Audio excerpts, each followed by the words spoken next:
I welcome back you all to the next part of chapter 1 civics, that is power sharing। यार last part में हमने ये देखा था कि कैसे श्रीलंका में सिविल वॉर हुई।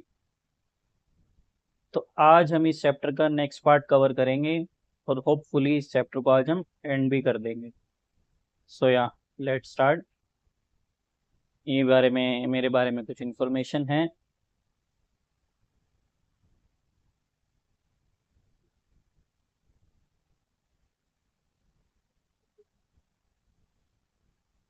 सो या अब नेक्स्ट पार्ट जो है ना, उसमें ये बता रखा है कि why power sharing is desirable. Desirable का मतलब सिंपल सा ये है कि पावर शेयरिंग क्यों करनी चाहिए, why, what are the reasons क्यों पावर शेयरिंग डिजायरेबल है। अब यार इसके दो रीजन है। The first reason is moral reason and the another is prudential reason. Moral reason NCERT में ये मेंशन्ड है कि power sharing is the very spirit of democracy. What does it mean now? इसका सिंपल सा मतलब ये है कि पावर शेयरिंग किए बिना आप डेमोक्रेसी को सक्सेसफुली रन नहीं कर सकते कभी भी। तो पावर शेयरिंग की जो फाउंडेशन है वो ही डेमोक्रेसी की जो फाउंडेशन है वो पावर शेयरिंग पर टिकी हुई है। विदाउट पावर शेयरिंग अगर आप अपनी कंट्री में डेमोक्रेसी इंस्टॉल कर रहे हो तो उस डेमोक्रेसी का कोई मतलब नहीं रह जाता। भाई सपोज एक कंट्री इमेजिन करो जहां पर वो कहने के लिए तो उन्होंने democratic form of government establish कर दी, बट उन्होंने सारी की सारी पावर सेंट्रलाइज कर रखी है, एक ही जगह पर इकट्ठी कर रखी है। तो जाहिर सी बात है कि वो डेमोक्रेसी रियल मीनिंग में नहीं है, सिर्फ नाम नाम की डेमोक्रेसी कहलाएगी। एक्चुअली में वो डेमोक्रेसी नहीं है फिर प्रैक्टिकली देखा जाए तो। The another reason is prudential reason में वो क्या कह रहा है कि why power sharing is desirable. तो प्रूडेंशियल रीजन में वो ये कहता है कि power sharing is desirable because it reduces the possibility of conflicts। अब इसका क्या मतलब है? इसका सिंपल सा मतलब ये है कि जिस कंट्री में पावर शेयरिंग होगी वहां पर कन्फ्लिक्ट्स होने की पॉसिबिलिटी कम हो जाएगी। यार देखो, अब यहाँ पर ना एक चीज पर ध्यान दो कि यहाँ पर सिर्फ पॉसिबिलिटी कम हो रही है।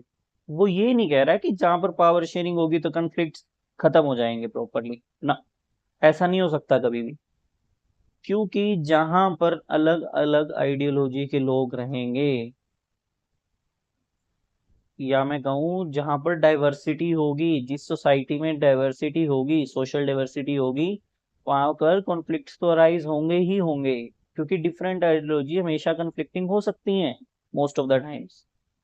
बट पावर शेयरिंग से आप उन कॉन्फ्लिक्ट्स को हैंडल कर सकते हो।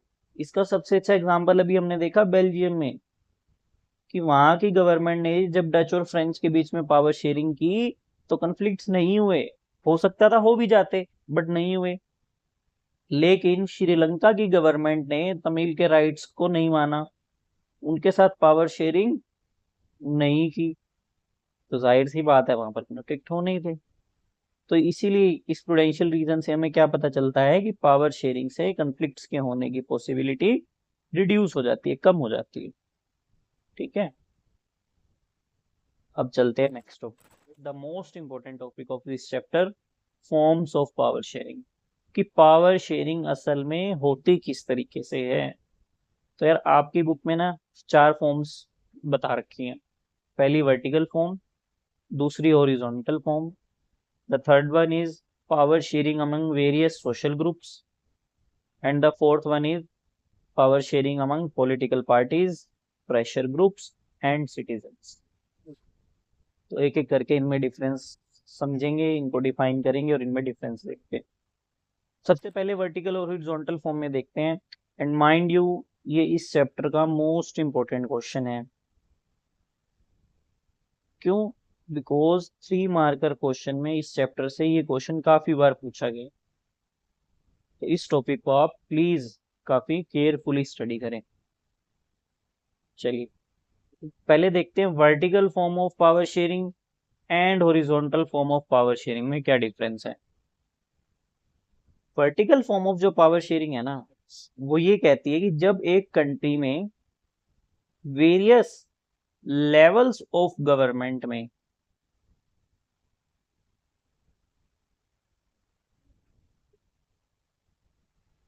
वेरियस लेवल्स ऑफ गवर्नमेंट में पावर शेयर हो, तो that is called as vertical form of power sharing. अब लेवल्स क्या होते हैं इसको हम और डिटेल में तो नेक्स्ट चैप्टर्स फेडरलिज्म वाले चैप्टर में समझेंगे, बट एक सिर्फ इंट्रोडक्शन के लिए आप ये समझ सकते हो कि जब एक कंट्री में हम गवर्नमेंट एस्टेब्लिश करते हैं ना, तो हम एक गवर्नमेंट तो ऐसी बनाते हैं जो पूरी कंट्री को एडमिनिस्टर करती है, और एक गवर्नमेंट हम ऐसे बनाते हैं जो स्मॉलर रीजन्स या स्मॉलर पार्ट्स के ही होती है।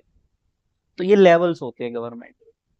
अब जाहिर सी बात है कि मोस्ट ऑफ द केसेस में क्या होगा, जो गवर्नमेंट पूरी कंट्री को एडमिनिस्टर कर रही है that will be more powerful then the other government जो स्मॉलर रीजन्स के लिए है। तो जो होल लेवल को एडमिनिस्टर करती है उसको हम कॉमनली बोलते हैं यूनियन लेवल, और जो स्मॉलर पार्ट स्मॉलर प्रोविंसेस के लिए होती है that is called as provincial government. तो कॉमनली दो ही लेवल देखने को मिलते हैं आपको, यूनियन एंड प्रोविंशियल। बट अगर कोई गवर्नमेंट चाहे तो इन दो के अलावा भी other than these two more levels of government can also be established. इसका बहुत अच्छा एग्जाम्पल इंडिया में हम देखते हैं लोकल गवर्नमेंट जो थर्ड लेवल थर्ड टीयर है गवर्नमेंट। तो जरूरी नहीं है कि आपको सिर्फ दो ही लेवल देखने को मिले vertical form of power sharing में, दो से ज्यादा भी हो सकते हैं, बट जनरली गवर्नमेंट्स दो ही लेवल एस्टेब्लिश करती हैं, एक यूनियन लेवल एक प्रोविंशियल लेवल। यूनियन लेवल जो पूरी कंट्री को एडमिनिस्टर करता है एक साथ, प्रोविंशियल लेवल जो स्मॉलर रीजन्स के लिए होता है। अब यूनियन लेवल ऑफ गवर्नमेंट जो होती है ना, इसको हम इंडिया में कॉमनली सेंट्रल गवर्नमेंट भी बोलते हैं, और प्रोविंशियल लेवल ऑफ गवर्नमेंट जो होती है इसको हम कॉमनली स्टेट गवर्नमेंट भी बोलते हैं। आई होप अब आपको ये और अच्छे से समझ आया होगा। अब इसका अदर नाम देखें तो इसका दूसरा नाम है federal form of power sharing.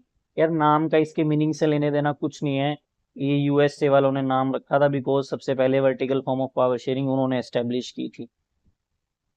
ठीक है, तो आपको ये याद करना पड़ेगा। अब इसी के अपोजिट है horizontal form of power sharing, ये आपने 9th में पढ़ी भी होगी आई थिंक। यहाँ पर क्या होता है, 3 ऑर्गन्स के बीच में पावर शेयर होती है।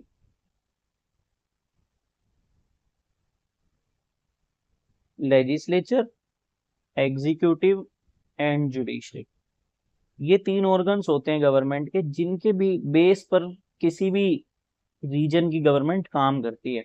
हालांकि हम वैसे जुडिशरी को स्टेट का पार्ट स्टेट से अलग ही रख के चलते हैं, गवर्नमेंट से अलग रख के चलते हैं, but still for the administrative purpose हम ये मानते हैं कि judiciary is also a part of state only.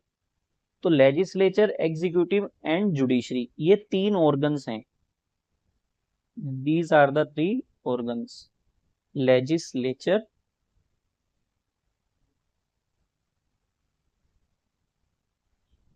Executive and judiciary. अब नेक्स्ट पॉइंट उठता है कि इनमें पावर अरेंजमेंट कैसा है, कौन ज्यादा पावरफुल है और कौन कम पावरफुल है। तो यार अगर आप इसको प्रैक्टिकली भी समझो ना, तो इसका नाम हॉरिजॉन्टल फॉर्म इसीलिए रखा गया है कि बिकॉज ये तीनों ही सेम लेवल पर काम कर रहे हैं। तो आप ये नहीं कह सकते कि legislature is more powerful than executive और executive is more powerful than judiciary, because हम कोशिश ये करते हैं प्रैक्टिकली कि इन तीनों में ना एक बैलेंस ऑफ पावर हो, पावर्स इस तरह से डिवाइडेड हो कि कोई भी ऑर्गन दूसरे से ज्यादा पावरफुल ना बने। और हम ये मान के चलते हैं कि all the organs are equally powerful या none of the organ is more powerful than the other because every organ has its own role and duties to perform. एक डेमोक्रेटिक सिस्टम है जहां पर हॉरिजॉन्टली पावर शेयर हो रही है, तो हर level का अपना रोल है, अपनी ड्यूटीज हैं। तो आप ये नहीं कह सकते कि जुडिशरी ज्यादा पावरफुल है एग्जीक्यूटिव से। जुडिशरी को भी अपनी लिमिट्स में काम करना है, एग्जीक्यूटिव को भी अपनी लिमिट्स में काम करना है, और लेजिस्लेचर को भी अपनी लिमिट्स में ही काम करना है। ठीक है। और इसका दूसरा नाम कॉमनली हम इसको क्या बोलते हैं? System of checks and balances.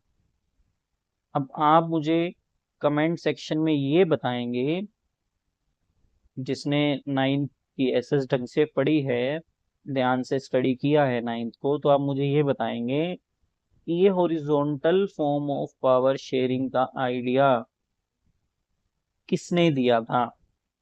Hint देता हूं, फ्रेंच रेवोल्यूशन वाले चैप्टर से है ये क्वेश्चन। अब नेक्स्ट टॉपिक बनता है कि why this system is called as system of checks and balance. हालांकि ये इतना इंपॉर्टेंट क्वेश्चन नहीं है और स्टिल बोर्ड्स में एक बार पहले आया हुआ है, तो मैं आपको पढ़ा रहा हूँ। देखो, हमने ये देखा कि horizontal form of power sharing को हम system of checks and balances कहते हैं, है ना। और हमने ये भी देखा कि इसमें जो पावर शेयर होती है वो किस किस के बीच में होती है? Legislature, executive and judiciary.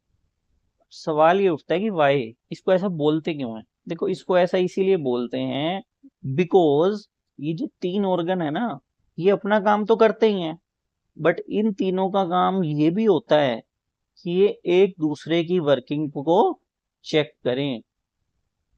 अपना काम करने के साथ साथ ये भी देखते हैं कि दूसरा ऑर्गन ढंग से काम कर रहा है या नहीं कर रहा। सपोज जुडिशरी है, अब मान लो किसी लेजिस्लेचर ने, यानी कि किसी एमपी या एमएलए ने कुछ गड़बड़ की, इंडिया का सिनेरियो बता रहा हूँ, या किसी मिनिस्टर ने कुछ गड़बड़ की, तो जुडिशरी जो है वो ये थोड़ी ना कहेगी कि because these are other organ हम इनके ऊपर नजर नहीं रखेंगे और सिर्फ कॉमन सिटीजन पे रखेंगे। नहीं, जुडिशरी की भी ये ड्यूटी बनती है कि वो सिमिलरली ही लेजिस्लेचर और एग्जीक्यूटिव को भी ट्रीट करे। अगर उन्होंने कुछ क्राइम किया है, किसी लॉ को वायलेट किया, तो उनको भी इक्वल सजा मिलेगी। तो इसीलिए हम ये बोलते हैं कि this system is system of checks and balances, because ये तीनों लेवल्स ही एक दूसरे पर चेक एंड बैलेंस रखते हैं, एक नजर रखते हैं दूसरे की वर्किंग पे। They keep an I on the working of other organs, ताकि वो ऑर्गन्स ढंग से काम करते।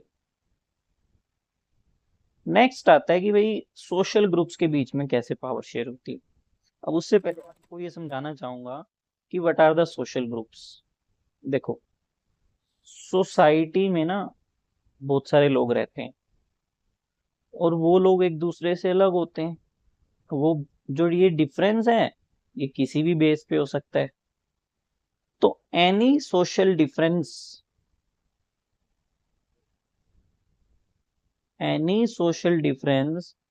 Can lead to formation of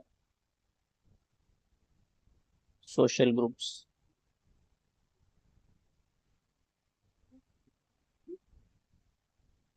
Any social difference can lead to formation of social groups. For example, gender, religion,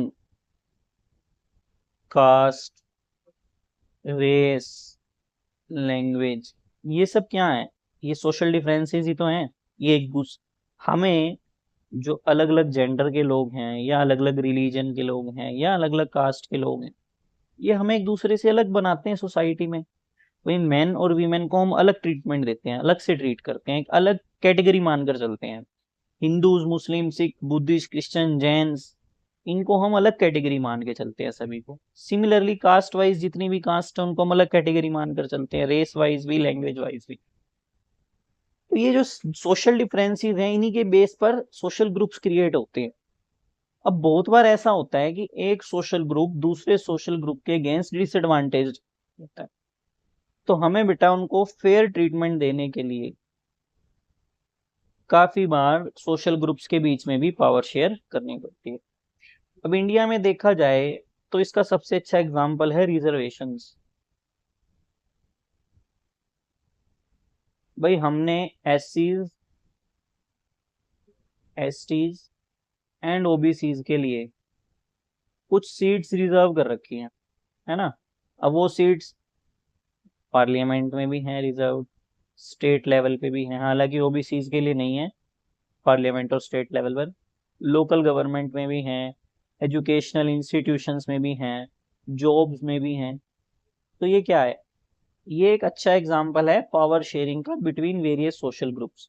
because एससीज, STs and OBCs disadvantage थे, तो उनको रिजर्वेशन देना नेसेसरी था ताकि उनके अपलिफ्टमेंट हो सके।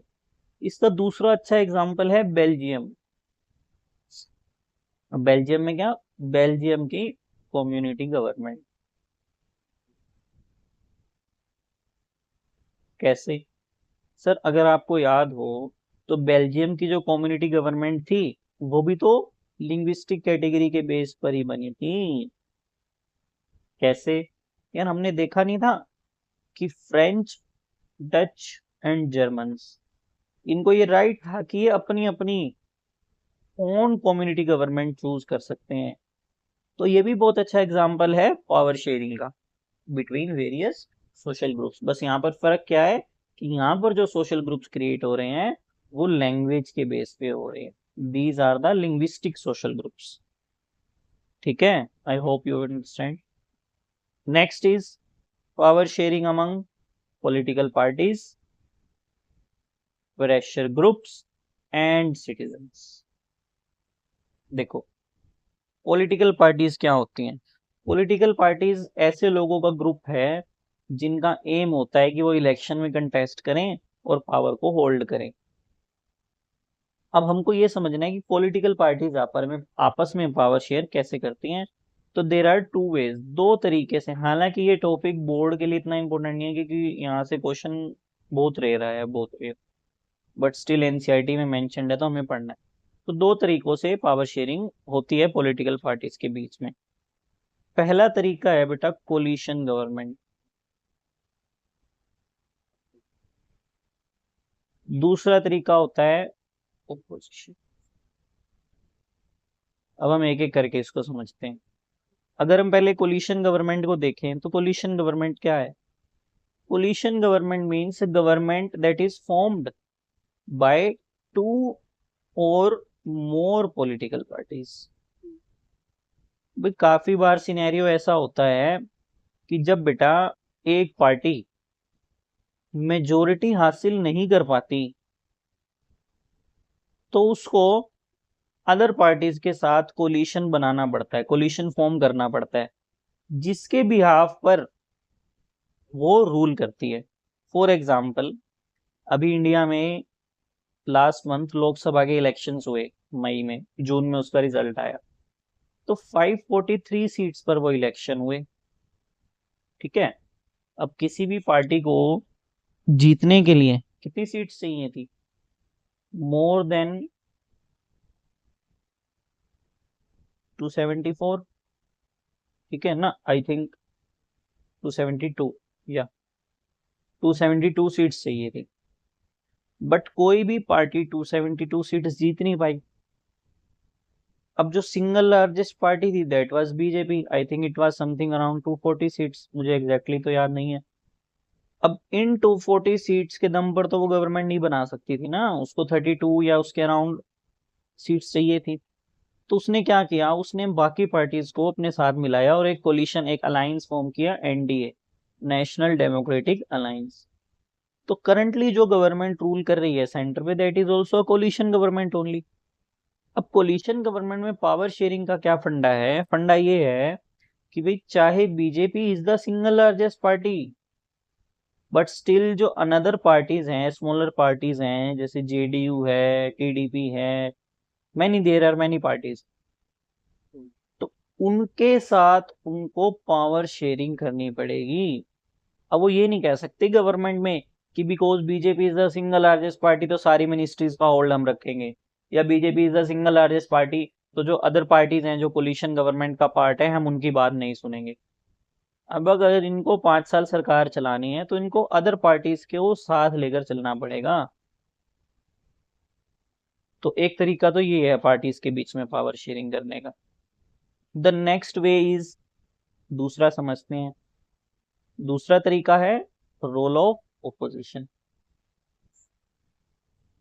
यार देखो, जब इलेक्शंस होते हैं ना, तो एक होती है रूलिंग साइड और एक होती है ओपोजिशन साइड।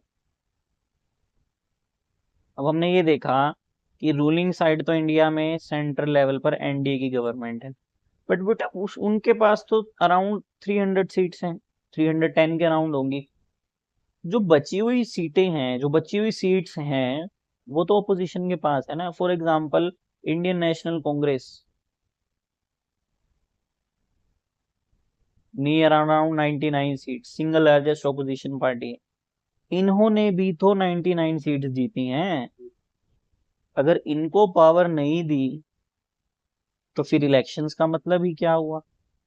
तो आपको ये समझना है कि गवर्नमेंट बना लेने का मतलब ये नहीं है कि सारी एब्सोल्यूट पावर उन्हीं पार्टीज के पास आ गई। जो पार्टीज ओपोजिशन में हैं, जो जीत कर तो आई हैं, बट वो गवर्नमेंट का पार्ट नहीं है, उनके पास भी पावर है। और उनके पास पावर क्या है? Their power is to limit the power of government. ये ओपोजिशन का रोल भी है बहुत बड़ा डेमोक्रेसी में। भाई जब तक एक स्ट्रॉन्ग ओपोजिशन नहीं होगा तो गवर्नमेंट तो अपनी पावर्स का मिसयूज करेगी। ठीक है, तो ओपोजिशन का ये रोल बनता है कि वो गवर्नमेंट की पावर को लिमिट करे, गवर्नमेंट से क्वेश्चंस पूछें, गवर्नमेंट्स की पॉलिसी की स्क्रूटिनी करें, देखें कि उसकी पॉलिसी में क्या कमियां हैं और क्या सुधार करने की जरूरत है। तो इस तरीके से, इन दो तरीकों से, इन टू वेज से पॉलिटिकल पार्टीज आपस में पावर शेयर करती हैं। नेक्स्ट है बेटा प्रेशर ग्रुप्स। प्रेशर ग्रुप्स क्या होते हैं और वो कैसे पावर शेयर करते हैं? सी, प्रेशर ग्रुप्स वो ग्रुप्स या वो सिटीजन्स हैं बेटा जो खुद कभी भी पॉलिटिकल एरेना में पार्टिसिपेट नहीं करते। वो खुद कभी भी इलेक्शंस नहीं लड़ेंगे, बट इनका काम होता है कि सोसाइटी के अलग अलग सेक्शंस की डिमांड को फुलफिल करवाना by putting pressure on political parties.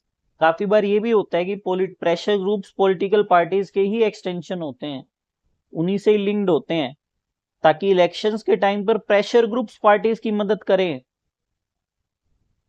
और इलेक्शंस हो जाने के बाद प्रेशर ग्रुप्स पार्टीज पर प्रेशर डालकर अपना काम करवाएं। बट जरूरी भी नहीं है कि हर प्रेशर ग्रुप किसी पार्टी से लिंक्ड हो। काफी बार प्रेशर ग्रुप्स इंडिपेंडेंटली भी काम करते हैं और सोसाइटी के अलग अलग सेक्शंस की डिमांड को गवर्नमेंट के आगे उठाते हैं ताकि उन डिमांड्स को फुलफिल किया जाए। फॉर एग्जांपल स्टूडेंट यूनियन है, ये भी प्रेशर ग्रुप का काम करती है जब स्टूडेंट्स की कोई डिमांड उठानी हो। ट्रेड यूनियंस हैं, ये भी प्रेशर ग्रुप्स का काम करती हैं। कोई ऐसी ऑर्गेनाइजेशन है जो पॉलिटिकली काम कर रही है, मतलब इलेक्शन में पार्टिसिपेट नहीं कर रही बट वो किसी पॉलिटिकल पार्टी से लिंक्ड है, तो उस टाइम के लिए वो भी प्रेशर ग्रुप का काम कर सकती है जब उसको सिटीजन्स की कोई बात फुलफिल करवानी। ठीक है, and the last is citizens.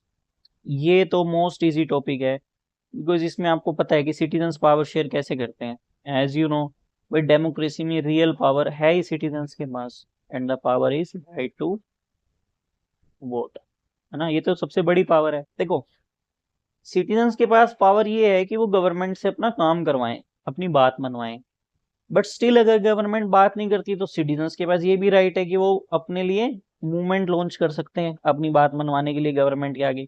Still government बात नहीं मानेगी तो हर कुछ टर्म के बाद इलेक्शन तो होने ही है एक डेमोक्रेसी में, तो इलेक्शंस में भी उनके पास राइट है, that is right to vote. तो यार सिटीजन्स के पास तो सबसे सुप्रीम पावर है बिकॉज हमारा कॉन्स्टिट्यूशन कहता है the supreme power of democracy is people. ठीक है, आई होप आपको इस चैप्टर समझ आया होगा, बट स्टिल अगर किसी भी टॉपिक में डाउट हो, किसी भी एक पर्टिकुलर टॉपिक में कुछ फीडबैक देनी हो तो आप कमेंट से मेंशन कर सकते हैं। Thank you.